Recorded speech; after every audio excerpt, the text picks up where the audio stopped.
Welcome! Welcome to the very first episode of Audio Only. So, first thoughts. I wish my neighbor would turn off their music. Okay, there we go. I just had to shut the fucking door. Well, anyways, first things first. Let me introduce myself. I am Animes24. For those of you who know me, I usually hang out on PlayStation Network, which is currently down. But I ain't taking that down lightly. I'm still having fun. Recently got BRINK, kicking ass on that, except for the game's kicking my ass. It's extremely hard on hard mode, alright? I'm the type of player that the first time I play a game, I put it on hard the first time. That's just how I roll. It's kicking my ass. I'm getting fucking owned by bots, okay? Now, you can just imagine this now. When online is active, we will be having player versus player in a campaign mode online. It's not just offline campaign, which you can do, but I imagine it's going to be funner having a crew because you're going to each have your own objectives. You're going to be leveling up on your own, and it's just fucking awesome. Graphics are alright. Everything looks cool. The sliding, it takes a while to get used to the button, especially since your main smart button, it is L2 on my controller, which is cool. Except for you want to do tricks or stuff, you gotta remember you also have to keep hitting X and circle.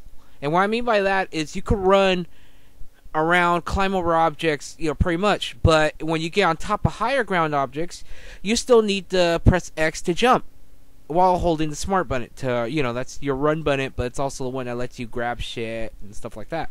So, the only problem I'm having with it is I gotta remember to hit circle to do some cool moves. Like, you could slide into a guy, like you're stealing home base or something. You just slide, knock him down, and you can still gun him while you're sliding. And they have more moves you can do that you actually unlock with points. It's kind of like the systems they've had for Battlefield, Bad Company, and I never really got into the online for Call of Duty, so I have no idea how the credits work for that, if there is a credit system. But there's always been a credit system for like the Battlefield games where you can unlock extra shit for your characters by using a coin or 2 coins, or like the unlock system they have for Killzone 3 is not that bad. But some of the items are pricey. Like if you want a third item, the third level, it takes 3 coins or something like that. Credits. This one's different. You can unlock a rank 2 item ability, and it will still only cost you 1 credit. And you get credits as you level up in the game, which is actually really cool. But like I'm saying, it has a strong learning curve, I'm not going to lie. Really, really strong learning curve. So it's not for the novice, really. I haven't tried easy or normal mode. I've just been playing on hard, so I have no idea how the gameplay differs. From what I asked from one of my friends, shout out to the one and only, he says it's still tough on easy or normal, or he's been playing on normal, so he's probably like, it's not gonna be much different. But I can tell you one thing, on hard mode, it's fucking hard. Yep, it's really hard. But the class systems are pretty cool.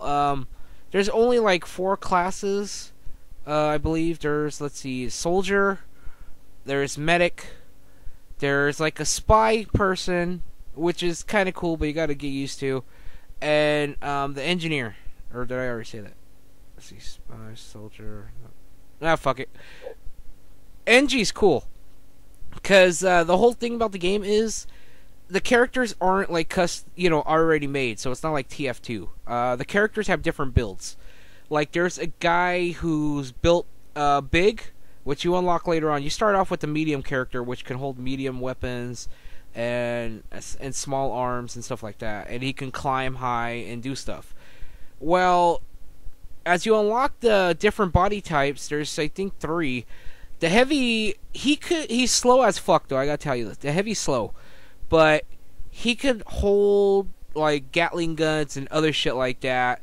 But if you have a heavy body type and you're an engineer, that means you could hold a fucking Gatling gun, and you could have a sentry gun up, and you're able to put up a mine. And if you unlock the extra items, you can put up multiple mines. And the mines are actually kind of cool, because if you're either an engineer on opposite team, or if you're I call it a spy, but the spy class is also like a hacker class. I forgot the name for it. I only played it for like, fucking came out yesterday. He can, I believe he's able to disarm the mines as long as, someone spots it out or something, which is really cool. Or it's an engineer that could actually disarm mines, which is actually pretty awesome. And the trophies seem pretty easy if you're going to go trophy hoard on that.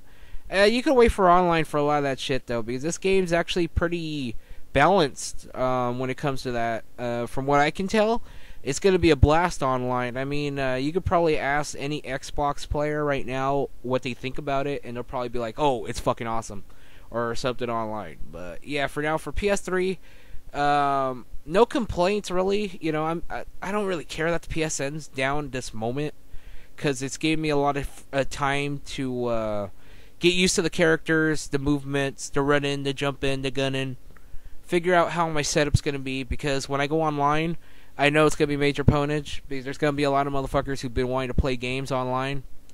And if they got Brink right on, what I call it, a hybrid.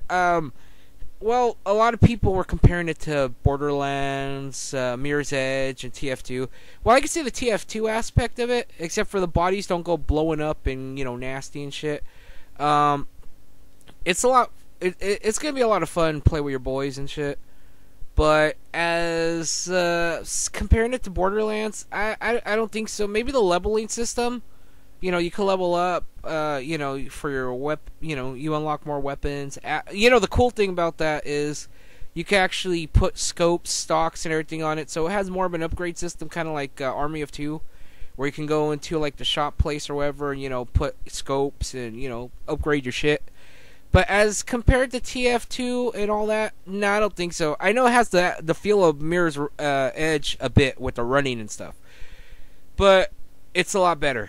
It's not all that crap, but I would say it's fun like TF2. It has a class system and all that, but I wouldn't actually put them in that category. It's something new. It's a hybrid.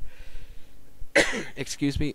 It's actually really, really badass, so I highly recommend it. I mean, if you don't want to shell out the $60 for it right now, you could wait, or you can go to like try to check out the Redbox, those rental things, because they're actually renting games now.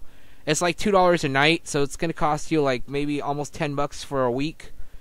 But if you don't want to shell out 60 and you just want to try it out, then if you do like it, you want to maybe go out and buy it, I would highly recommend it. I guess that's it for the first episode, if you can call it an episode. I don't even know if I'll make another one.